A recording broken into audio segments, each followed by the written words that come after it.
Hi everybody, it's Susan from Sunrise Quilt Studio. Today is week 10 of the Stash Buster block series, and the block today is called Contrary Wife. And I know none of us know any women like that, right? Here is the block. We're using half square triangles and squares, and 3 different colors. So I'll adjust the camera and show you how to put this block together. First off, I'll show you the pieces that we need. I did this one in blue, violet, and white, and you're going to need 2 4.5-inch squares of the blue. Now you can do like a dark, a medium, and a light if you want. The violet and the blue are pretty much both kind of medium. They're not dark and they're not light, so just 2 contrasting colors. So 2 4.5-inch squares of your main color, I'll call it that, and then you're going to need 2 4 7/8-inch squares of your main color. Then you'll need 2 4.5-inch squares of your secondary color, which is the violet. You'll need 1 4.5-inch square of your background. Then you'll need 2 4 7/8-inch squares of your background fabric. So the first thing I'm going to do is to draw a diagonal line from one corner to the next on my background fabric. So I'm going to take a rotary cutting ruler, and I have an air soluble marker. Now you can use a pen or a pencil or a water soluble marker. It isn't going to matter because this line isn't going to show.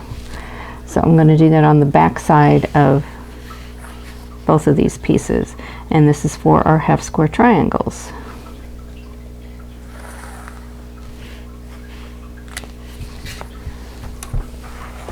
And we'll make those first. So I'm going to pair those up with the 4 7/8-inch squares of the main fabric. And this is a batik, so there's really no right and wrong side. I just flip it over and decide which one I like the best. So we're going to put wrong sides together. And now I'm going to stitch a 1/4 inch away from this line on both sides. So I'm using my 1/4 inch piecing foot, and I have a cotton thread in here. It's a 40 weight, but you can use all-purpose or a polyester, whatever you want to use, and you can use a 50 weight or 60 weight, whatever you like for piecing. And I'm just going to go 1/4 inch away from that line, and my stitch length is at 2.5.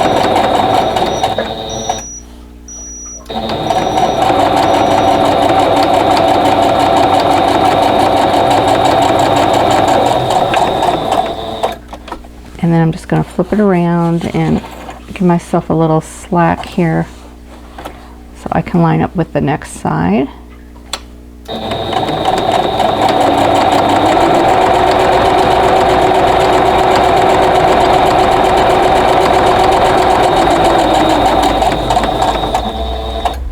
And we're done. So now I have, what this will give me is 2 half square triangles.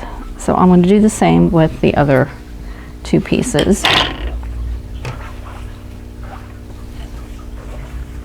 Once again, just put right sides together and line up all the raw edges, and then stitch a 1/4 inch away from that line on both sides.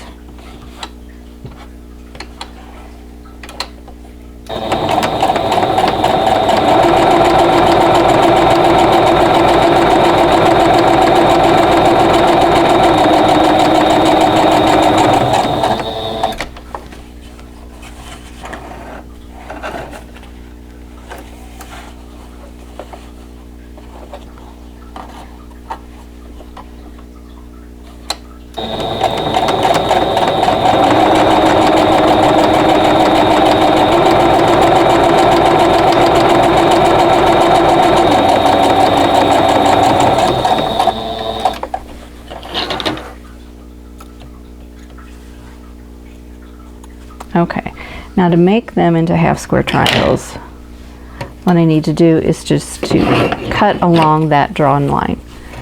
You can use your rotary cutter if you want.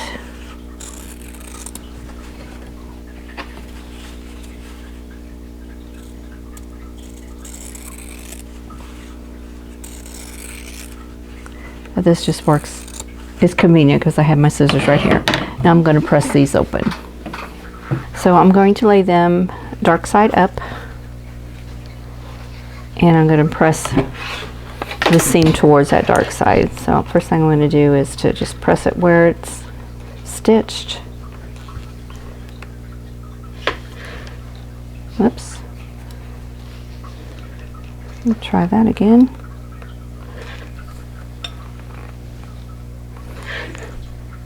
And then press it open.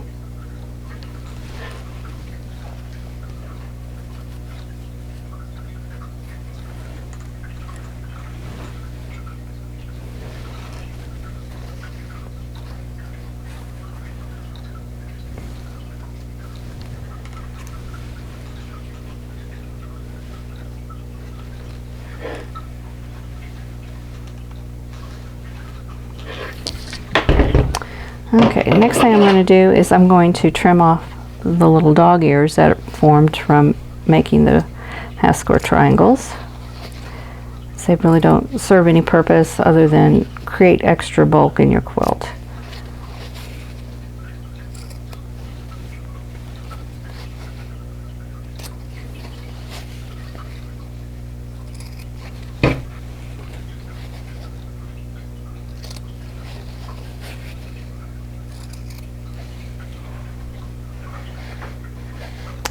Okay, now actually this block is ready to be put together, so I'm going to do what I usually do and lay out my pieces.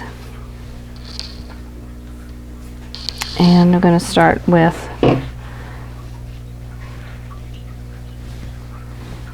the 4.5 inch square of my main color. And those little things are going to keep showing up. And then we have a half square triangle, and then a purple or a violet square, another half square triangle, and watch your placement so that you get them going in the right direction.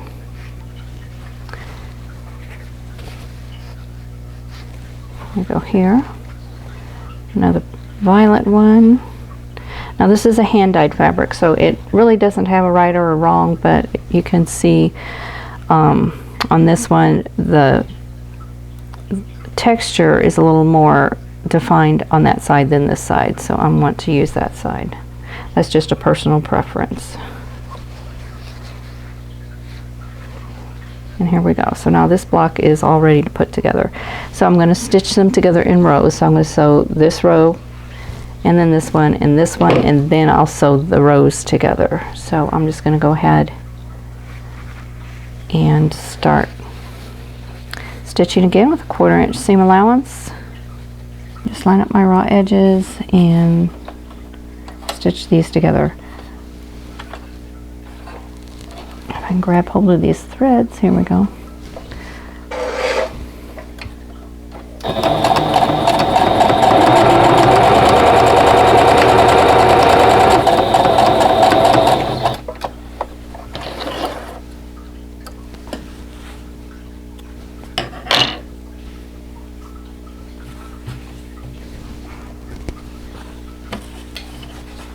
And then I'll stitch on the last piece in the row.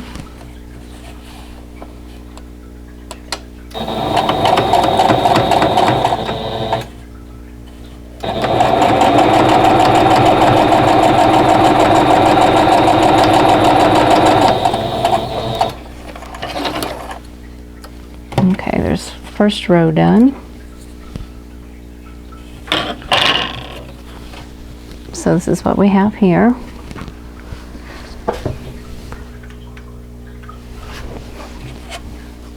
So there's the first row done. I'm going to lay it back and then get the pieces for the next row.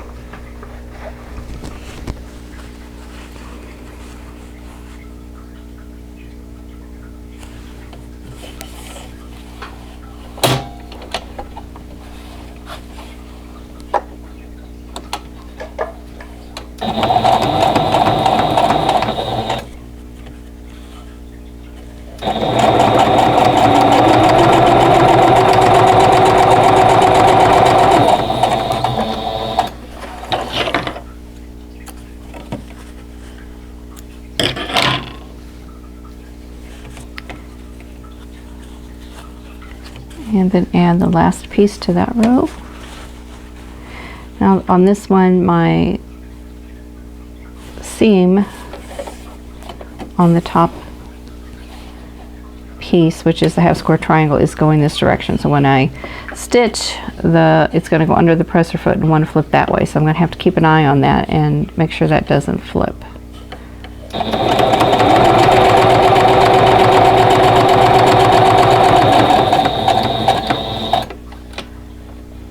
Just adjust my presser foot to make sure that seam doesn't flip over. There we go.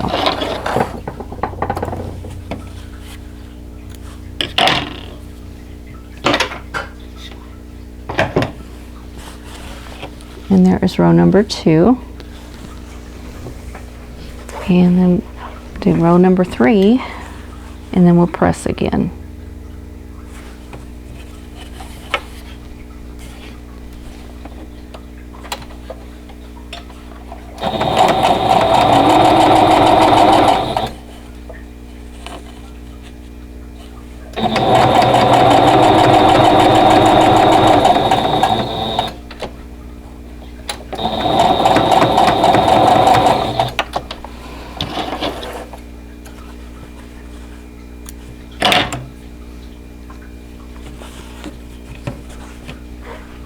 And the last piece.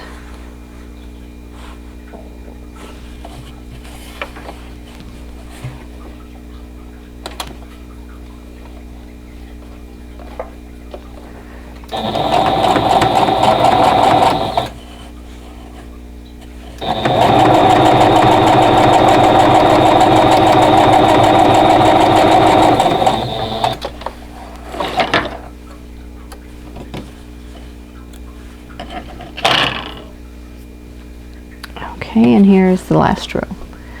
So now we're going to press these rows, and then we'll sew the rows together.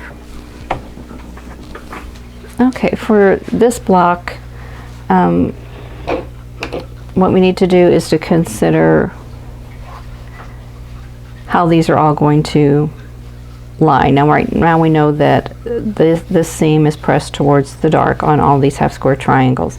So what we need to do is connect these two. So if we press this first row so that the seams are all going out, we want to press this row so that the seams are going towards the center. And then for this row, we want them to go out like this. So on this back one, on the back of this one, that's what I did. I pressed the seams out on the top row, in the center, and then out on the bottom row. So I'm going to go ahead and do that for this, and we'll just press those seams out on that row, and on this row we're going to press them in. And what that does is it helps match up our seams when we sew these rows together.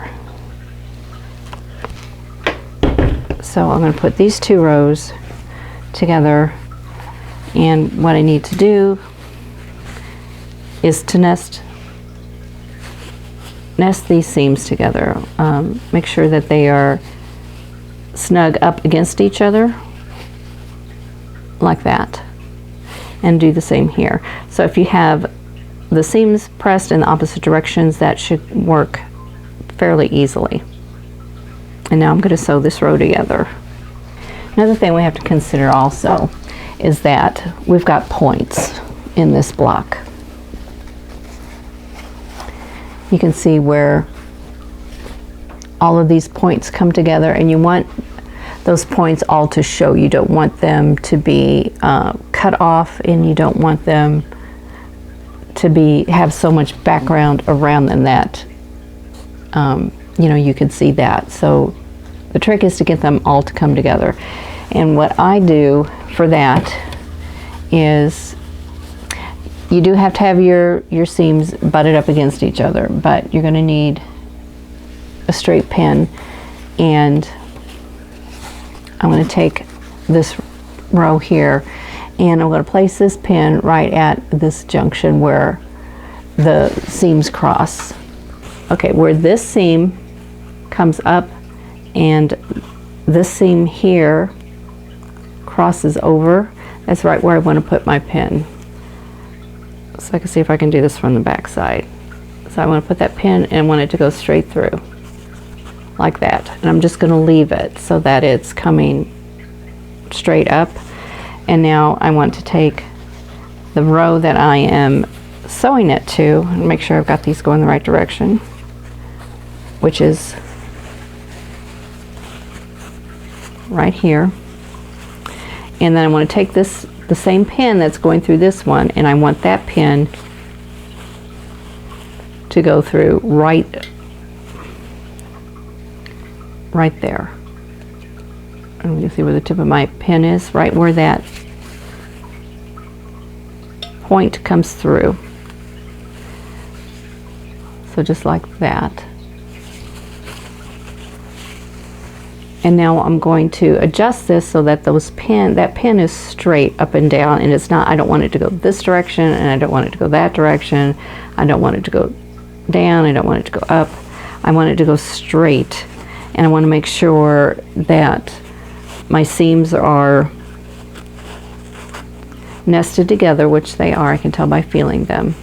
And then I'm going to go ahead and take that pin out while I'm holding that really secure, and then go ahead and place my pin like that. And so that, I know that seam is in a good position.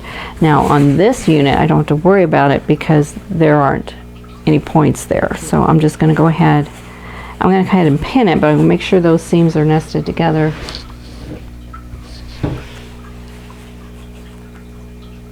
And then put a pin in there just to keep it secure. So now I have a pin in each one. So I'm going to go ahead and sew that, and then we'll look at that and see how that turned out.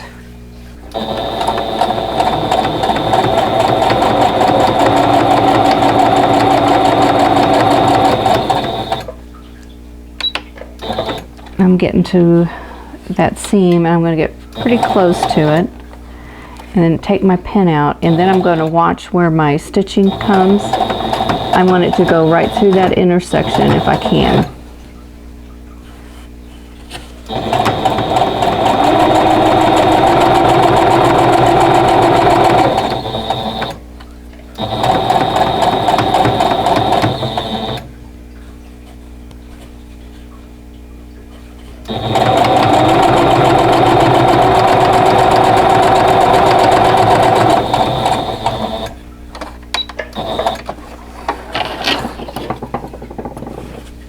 And let's see what we have here.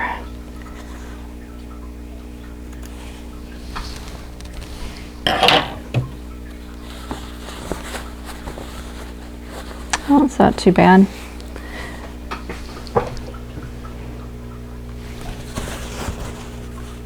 So there we have our points. Now what I was trying to avoid was doing this, where you can see some background fabric in there. What I need to do is take that section out and then try and restitch that and see if I can get that a little bit closer. And I don't know if you can see what happened is that right here where my seam went, it went up a little bit too high. It needs to come down further, right down in here. So I'm going to see if I can fix that. I'll remove it a few stitches.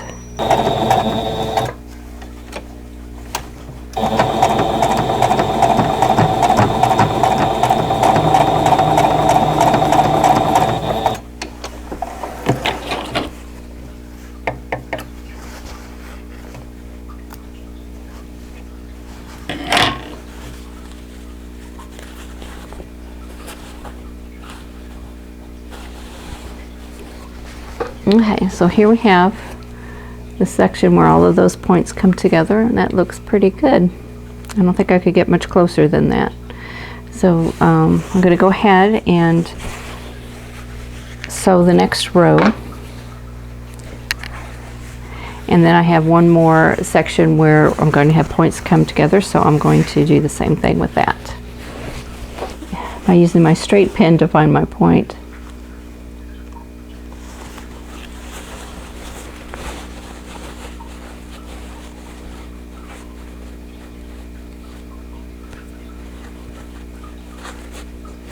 And nesting the seams all together.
Okay, and we got this one.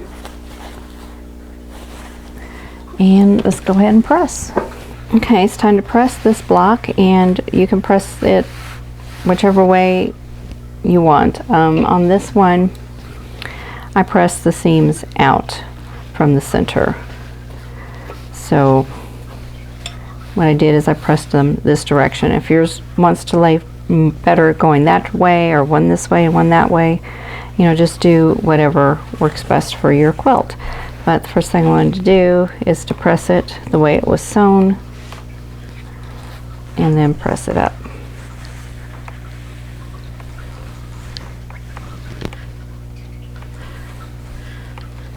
And then do the same on this side.